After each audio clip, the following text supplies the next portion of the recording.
So Decade leaked half of the monsters in the upcoming selection pack, and a lot of them happen to be water support, so we're going to talk about those cards. The first is Icejade Gymir. This is a level 10 synchro. It has a quick effect. You can activate this effect. Face-up monsters you control cannot be destroyed or banished by your opponent's card effects this turn. Then if you activated this effect in response to your opponent's card or effect activation, and your opponent has a card with that name on their field or in their graveyard, you can banish those cards. Icejades are notoriously known for building boards that are hard to break, and not only is Icejade Gymir a way to banish one or more of your opponent's cards, but it can also make your board even harder to break. Its second effect says if a card is banished by your opponent's card effect while this card is in your graveyard, you can special summon this card. So this card can come back to wreak more havoc if your opponent does manage to get it in the graveyard. The next card is Icejade Manifestation. If you control a water monster and your opponent has a monster on the field or graveyard, take one Icejade monster from your deck and either send it to the graveyard or special summon it. So this card is very useful if you're going second and your opponent does have a monster in the graveyard, which is very likely, or if you're going first and your opponent uses a hand trap like Maxi or Ash Blossom. If a face-up Icejade monster you control leaves the field by an opponent's card, except by being destroyed, and except during the damage step, you can banish this card from your graveyard, then target one card your opponent controls, banish it. Now this card punishes your opponent if they don't destroy your Icejades, and because Icejades gain card advantages when destroyed, having a card like this in your graveyard means that it doesn't matter how your opponent removes your Icejades, there's a good chance you're going to benefit from that removal. It's very unlikely that we'll get any other support for Icejades in this next selection pack. Icejade Run only comes out a week from now in TCG. With just these two cards, Gymir and Manifestation, I see the Icejades deck going from a deck that can barely make it to Diamond 5 to a deck that can make it to Diamond 1, but it will be a struggle. The next card is Minairuka, a level 4 fish. When a water monster effect is activated, quick effect, you can special summon this card from your hand. Minairuka can only special summon itself if you activate a water monster effect. But because it is a win effect, if your opponent responds to your water monster effect with a hand trap or any non-water monster effect, then you will miss timing with Minairuka.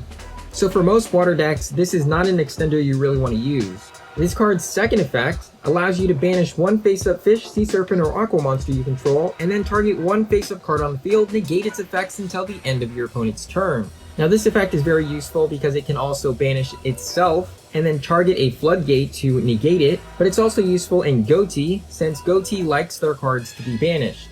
Minairuka works in Ghoti because most hand traps cannot chain block Ghoti of the Paces. But in a shark deck, if your opponent Ash Blossoms or effect failures your Buzzsaw Shark, then there's a good chance you won't have a way to summon Minairuka.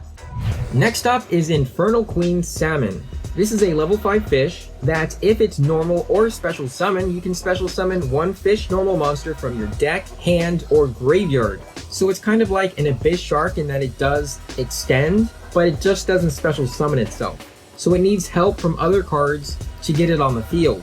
If this card is destroyed by battle, or if this card in its owner possession is destroyed by an opponent's card effect, you can special summon any number of Vile Salmon tokens that are fish, water, level 1, 0 attack, and 0 defense. You can only use each effective Infernal Salmon once per turn. So if this card is destroyed, you can basically get a free Link 4 or Link 5 monster.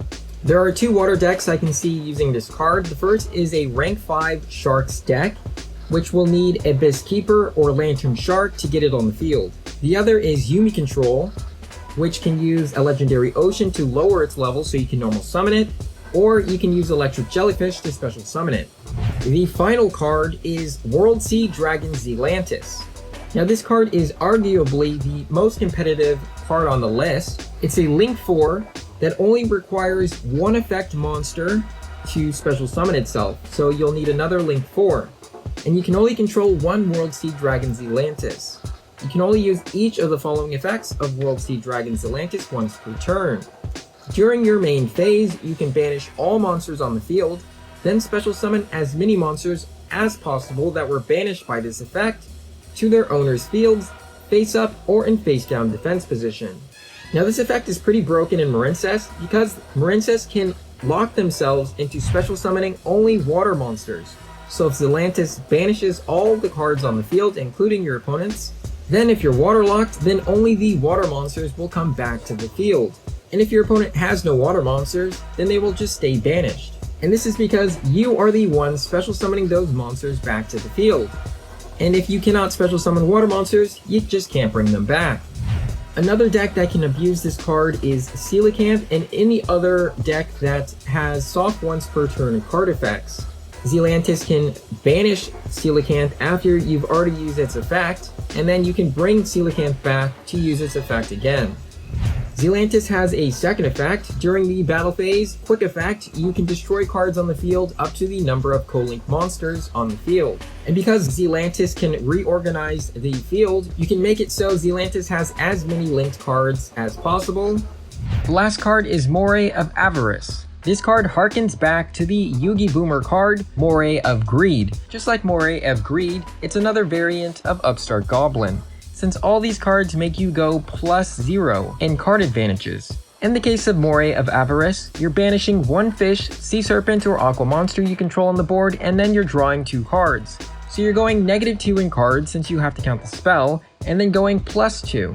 It has a higher cost than all the other upstarts because it does require you to have an extra body on board that you're willing to sacrifice. To make it worth using over other upstart goblins, the body on board you banish has to provide some advantage from being banished. Like in the case of Ghoti, that can banish cards that come back anyway, and also draw into cards that can special summon if a card is banished.